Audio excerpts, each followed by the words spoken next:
کچھ تسلی تھی راحیلہ کے بارے میں کہ وہ ان حالات کا پامردی سے مقابلہ کرنے کی صلاحیت رکھتی ہے۔ اسے ساری حقیقت کا ادراک تھا اور یقیناً وہی فوزیہ کو بھی حوصلہ دے رہی ہوگی، لیکن اب ماں بھی دنیا میں نہیں رہی تھی تو اس بیچاری کو کون حوصلہ دینے والا تھا؟ فوزیہ ہی ہو سکتی تھی۔ دونوں ہی ایک دوسرے کے حوصلوں کا سہارا بنی ہوئی تھیں۔ مجھے یہاں اس راشی افسر نے پھنسا رکھا تھا۔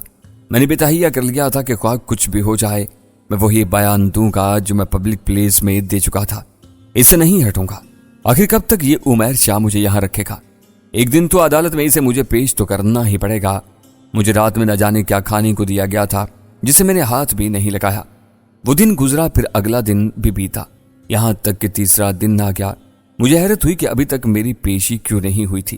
سوچا ممکن ہے انسپکٹر عمیر شاہ کسی آپریشن کے سلسلے میں مصروف ہو۔ اوئے بڑا جگاڑ مارا ہے تو نے، اپنے صاحب کو ہی یہاں سے بھگا دیا۔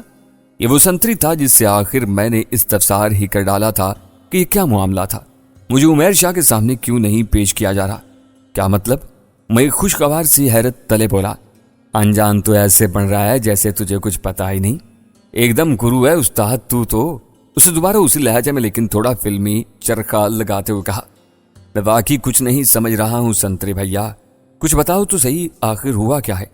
لے سن، وہ بیڑی سلگا کر بولا، اپنے صاحب عمیر شاہ کا تبادلہ ہو گیا ہے اور اب اس کی جگہ کل ہی ایک نئے صاحب نے چارج سنبھالا ہے، آج تیری ان کے سامنے پیشی متوقع ہے۔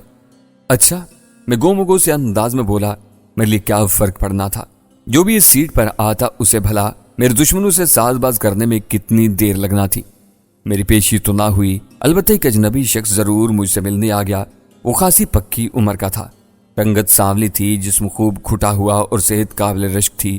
اس نے کاٹن کی شلوار قمیض پہن رکھی تھی، اس پر واسکٹ تھی، بڑی مونچھیں تھیں اور چہرے پر داڑھی، دیکھنے ہی میں خاصا روب داب والا آدمی لگتا تھا۔ بڑے کروفر کے ساتھ وہ میرے زندہ خانے کے سلاخدار دروازے کے سامنے آن کھڑا ہوا۔ سنتری کے بتانے پر میں بھی پہلے سے وہاں موجود تھا۔ آپ کو کوئی غلط فہمی ہوئی ہے جناب؟ میں نے اس کی طرف دیکھ کر کہا۔ وہ اپنی چھوٹی چھوٹی مگر غضب کی مقناطیسی آنکھوں سے میری طرف گھورتا رہا۔ ابھی تک جواب میں بولا کچھ نہیں تھا، میں یہی سمجھا تھا کہ وہ کسی اور سے ملاقات کرنے آیا ہوگا۔ اس نے اپنی قمیض کی سائیڈ پاکٹ میں ہاتھ ڈالا، سگریٹ کا پیکٹ اور لائٹر برآمد کیا، پیکٹ کھولا اور میری جانب بڑھا دیا۔ سگریٹ کی تو مجھے جانے صدیوں سے طلب ہو رہی تھی۔ میں نے فوراً شکریہ کہتے ہوئے سلاخوں سے ایک ہاتھ نکال کر سگریٹ پیکٹ سے اچک لیا اور اپنے ہونٹوں میں داب لیا۔ اسی نے لائٹر جلایا اور میرا سگریٹ سلگا دیا، پھر اپنا ایک گہرا کش میں نے لیا اور ایک اس نے۔ تمہارا ہی نام سہراب عرف لمبو ہے نا؟ بالآخر وہ عجیب سرسراتا لہجے میں میری جانب دیکھتے ہوئے بولا، جی ہاں، مگر آپ؟ میں نے سوالیہ انداز میں اپنا جملہ ادھورا چھوڑ دیا۔ مجھے بھی جان لو گے بابا، یہ بتاؤ اس سے پہلے والے انسپیکٹر کو تم نے اپنی مرضی کا بیان دیا تھا یا اس کی مرضی کا؟ اس نے پوچھا۔ اپنی مرضی کا، میں نے بدستور پھیلی ہوئی آنکھوں سے اس کی جانب دیکھتے ہوئے جواب دیا۔ اس کی مرضی کا بیان تیرے دشمنوں کے حق میں تھا؟ ہاں یقیناً، لیکن میں نے انکار کر دیا تھا اور وہ مسلسل مجھ پر دباؤ ڈال رہا تھا۔ تیرا اپنا بیان تو وہی ہے نا جو تو نے دے رکھا ہے؟ ہاں، میں نے خوش امیدی تلے اپنا سر اسبات میں کھلا دیا اور میں اسی پر اب بھی قائم ہوں۔ شاباش بابا شاباش، اسی پر قائم رہنا۔ میں اسی لیے آیا تھا تجھے اپنے بیان پر پکا کرنے۔ جو نیا صاحب آیا نا، وہ ہمارا ہی اس تھانے میں تعینات کردہ ہے۔ پہلے والے نے تجھے تنگ تو بہت کیا ہوگا، وہ یہ کہتے ہوئے اسرار بھرے انداز میں مسکرایا تھا۔ آخر میں اس نے سلاخوں کی دوسری جانب سے اپنا ایک ہاتھ اندر کرتے ہوئے میرا شانہ تھپ تھپا کر کہا، میرا نام پھوٹا خان ہے، فی الحال اتنا ہی کافی ہے، چلتا ہوں۔ میں حیرت کے سمندر میں غوطہ زن تھا کہ کیا معاجرہ تھا۔ میری تقدیر کبھی اس طرف پلٹا کھا رہی تھی اور کبھی اس طرف۔ اس الٹ پلٹ نے مجھے بلا شبہ چکرا کر رکھ دیا تھا۔ کیا یہ کوئی نئی چال تھی یا کوئی نیا پینترا؟ میں نے کہا، مگر آپ ہیں کون؟ ہم یاروں کے یار ہیں بابا، پتہ چل جائے گا تمہیں بھی جب یہاں سے باہر نکلو گے۔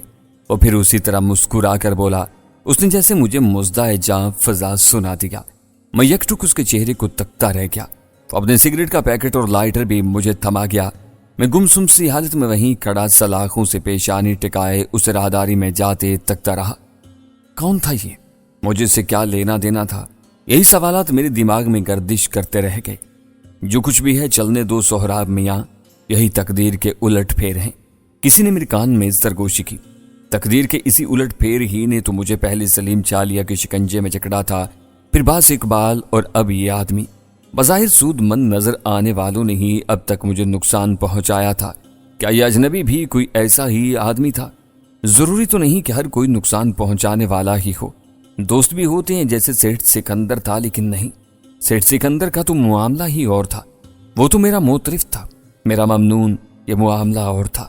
فہم سوچ بچار اور پیش آمدہ حالات سے یہی بات سمجھ میں آئی کہ چکر دو مخالف گروہوں کا بھی ہو سکتا تھا، کسی کا دشمن کسی کا دوست ہو سکتا تھا۔ دشمن کے دشمن کو دوست بنانے کی پالیسیاں تو میں نے بھی بھانپ رکھی تھیں، تو کیا پھر یہ کوئی ایسا ہی معاملہ تھا؟